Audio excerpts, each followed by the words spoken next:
Assalamualaikum warahmatullahi wabarakatuh. Selamat siang dan salam sejahtera untuk kita semua.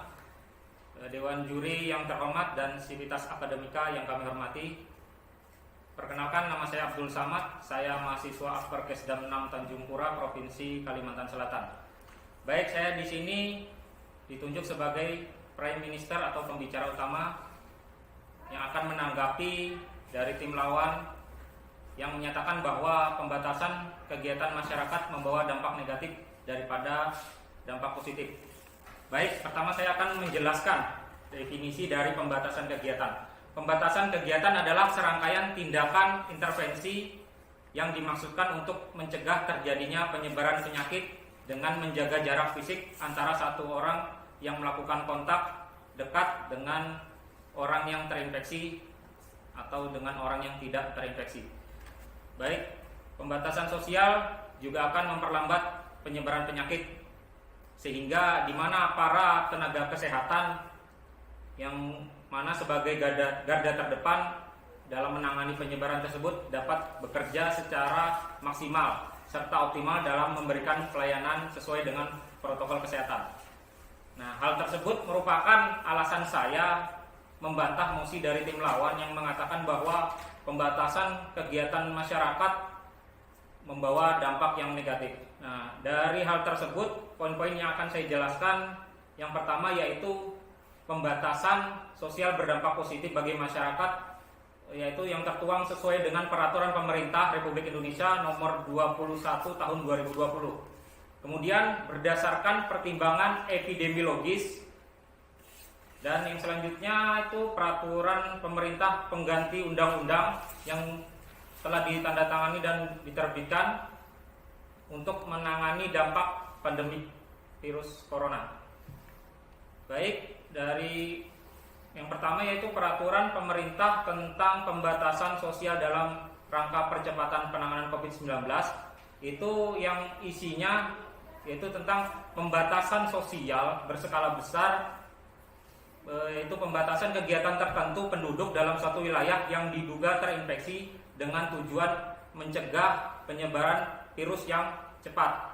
Nah, di mana peraturan tersebut merupakan upaya dari pemerintah dalam memutus atau mengurangi adanya penyebaran infeksi dari virus COVID-19. Nah, fakta yang terjadi di lapangan dengan adanya pembatasan sosial berskala besar, yaitu dapat dilihat dampaknya, yaitu turunnya angka terjadi infeksi serta penyebaran penyakit. Nah, dari perspektif epidemiologis, yaitu tujuan dasar dibalik pembatasan sosial atau kegiatan masyarakat, yaitu untuk mengurangi angka reproduksi efektif penularan penyebaran virus.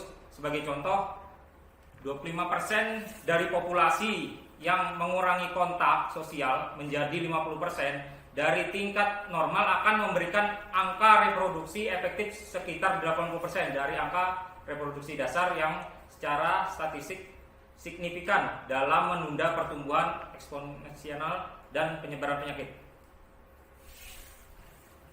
Kemudian dari poin yang ketiga yaitu tentang peraturan pemerintah pengganti undang-undang, di mana kebijakan dari pemerintah tersebut yaitu bekerja sama dalam otoritas jasa keuangan, yang dimana dari hal tersebut dari Bank Indonesia, yaitu dengan meringankan untuk orang yang menggunakan kredit, yaitu dengan cara dilakukan kebijakan yaitu keringanan dalam membayar cicilan tersebut.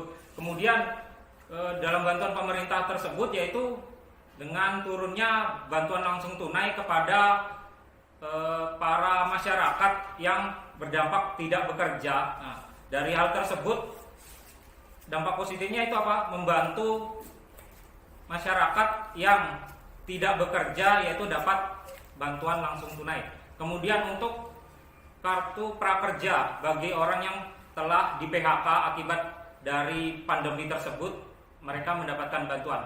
Nah, dari kesimpulan di presentasi itu terjadi penularan yang tinggi itu akibat karena masyarakat yang tidak disiplin, yaitu berpendapat bahwa pembatasan sosial itu membawa dampak yang negatif. Nah, sehingga Presentasi tersebut mengindikasikan bahwa dengan melakukan pembatasan sosial merupakan upaya memperlambat penyebaran penyakit dari virus COVID-19.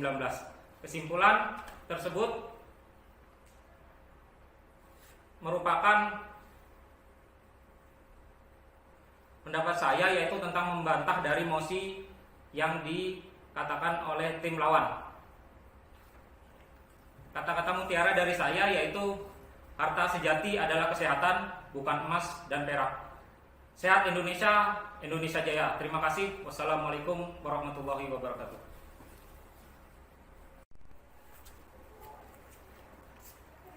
Assalamualaikum warahmatullahi wabarakatuh. Perkenalkan, nama saya mahasiswa Joko Utomo, berasal dari Akperkes Jam 6 Tanjung Pura, Banjarmasin. Saya selaku Deputi Premier Minister atau pembicara ketiga. Dan terima kasih kepada Politeknik Kesehatan Kartini Bali selaku pengadaan lomba ini, yaitu lomba debat dengan tema pelayanan kesehatan pada masa new normal atau adaptasi kebiasaan baru. Sebagaimana kita ketahui, mosi debat kali ini yaitu Dewan percaya bahwa pembatasan kegiatan masyarakat lebih banyak membawa dampak negatif daripada dampak positif. Mengapa mosi ini dibenarkan untuk diperdebatkan? Kalau menurut saya sendiri, berdasarkan Permenkes nomor 9 tahun 2020, Dewan Juri yang terhormat, arti dari pembatasan sosial berskala besar atau PSBB sendiri adalah pembatasan kegiatan tertentu penduduk dalam suatu wilayah yang diduga terinfeksi corona. Nah, sedemikian rupa untuk mencegah, pemerintah maka memberlakukan beberapa terobosan ataupun peraturan, ya termasuk ini tadi, itu kemungkinannya adalah mencegah penurunan penyebaran coronavirus disease 2019. Yang mana kita ketahui lagi ada penyebutan tentang PKM atau pembatasan kegiatan masyarakat. Dilaksanakan pemerintah juga untuk menekan penyebaran COVID-19. Kemudian, dampak sosial pemberlakuan pembatasan masyarakat ini memang ada pro dan kontra ataupun banyak dampak negatif atau positifnya.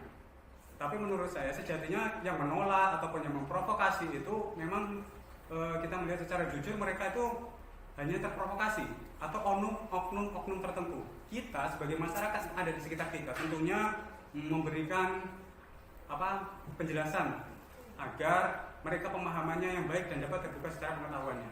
Menurut saya seperti itu. Kemudian dampak sosialnya ini sebenarnya banyak positifnya kalau menurut saya.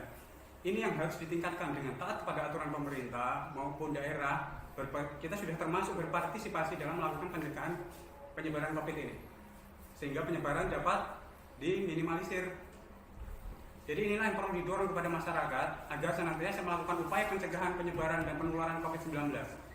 Keputusan penerapan pembatasan ini sesuai dengan PP nomor 21 tahun 2020 yang saya ketahui, itu sebenarnya mencakup 10 aspek penting yang mana masyarakat ini kurang paham. Misalnya pertama yaitu membatasi tempat kerja dengan 75% atau work from home. Bukan berarti tidak boleh bekerja. Artinya 75% ini masih ada kok yang melaksanakan di kantor, tetap boleh tapi dibatasi. Kemudian kegiatan belajar mengajar dilakukan secara daring. Itu tetap bisa terlaksana semua pembelajaran. Kemudian kebutuhan pokok tetap beroperasi. Nah, jadi yang banyak mereka belum ketahui berdampak negatif, kebutuhan pokok ini tetap beroperasi, diatur dengan pembatasan kapasitas dan protokol kesehatan yang ketat. Itu tetap boleh. Kemudian yang keempat, pembatasan operasional pusat pembelanjaan sampai pukul 19.00 atau jam 7 malam. Di situ mereka tetap beroperasi sebagaimana tetap memperketat dengan protokol kesehatan, bukan berarti tidak buka.